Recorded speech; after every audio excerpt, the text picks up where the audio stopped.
En el nombre del Padre, del Hijo y del Espíritu Santo. Amén. Tomado del Evangelio de San Juan, capítulo 12, versículos 44 al 50. Exclamó Jesús con fuerte voz: el que cree en mí no cree en mí, sino en aquel que me ha enviado. El que me ve a mí, ve a aquel que me ha enviado. Yo he venido al mundo como luz, para que todo el que cree en mí no siga en tinieblas. Si alguno oye mis palabras y no las pone en práctica, yo no lo voy a condenar, porque no he venido al mundo para condenar al mundo, sino para salvarlo. El que me rechaza y no acepta mis palabras tiene ya quien lo condene. Las palabras que yo he hablado lo condenarán en el último día, porque yo no he hablado por mi cuenta, sino que mi Padre, que me envió, me ha mandado lo que tengo que decir y hablar. Yo sé que su mandamiento es vida eterna. Así pues, lo que hablo, lo digo como el Padre me lo ha dicho. Palabra del Señor. Bueno, pues este evangelio nos habla de cómo es el conflicto que tiene Jesucristo con los fariseos, con el pueblo judío, siendo el judío es rechazado. Y es rechazado simplemente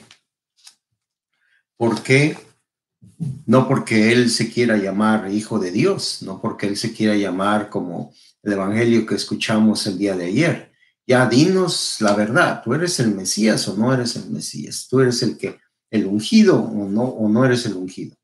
Y al final de cuentas, pues el punto no era que les dijera que era o no era.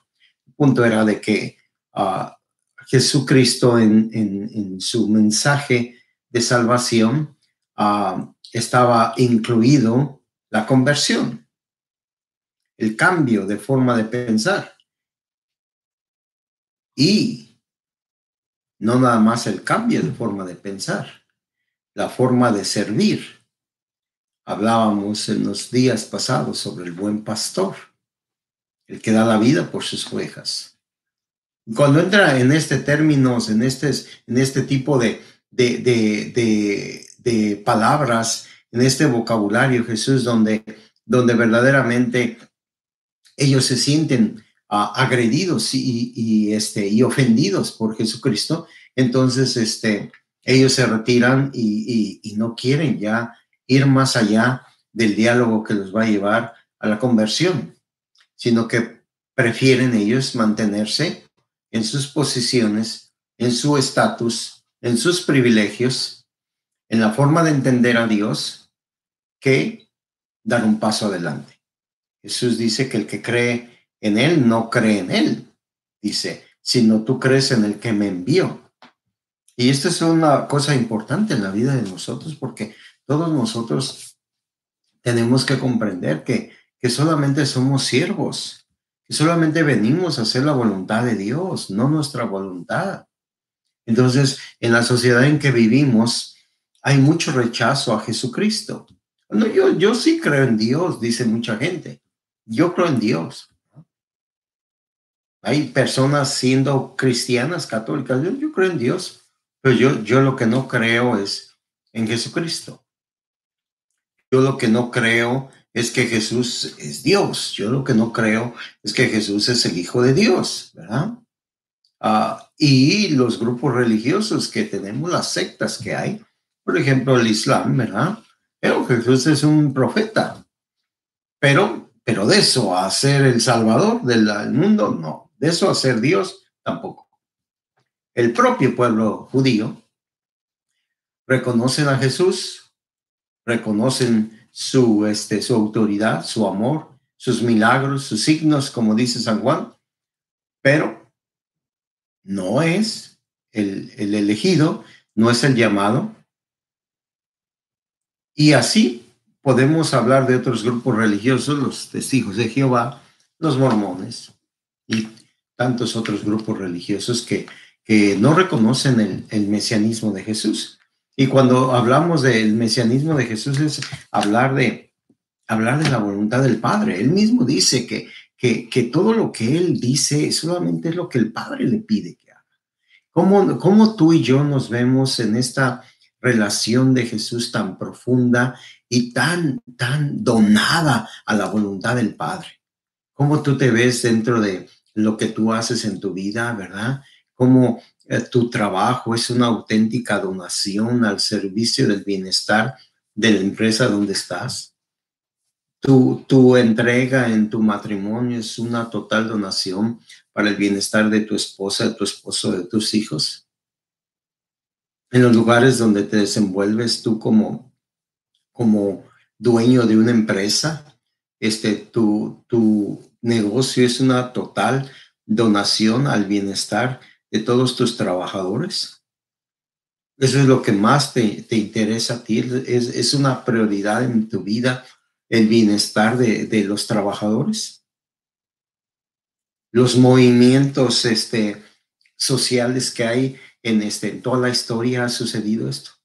Personas que buscan la justicia, personas que buscan cuáles son los intereses de cada una de estas personas.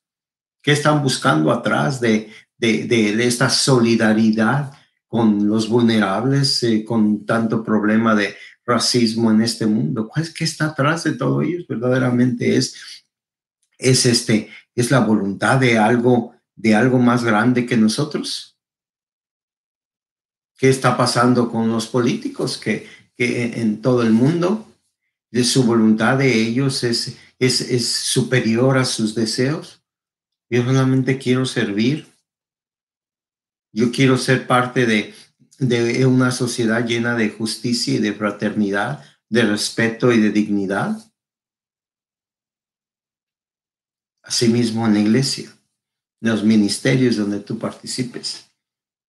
Dice Jesús, el que me ve a mí, ve a mi Padre.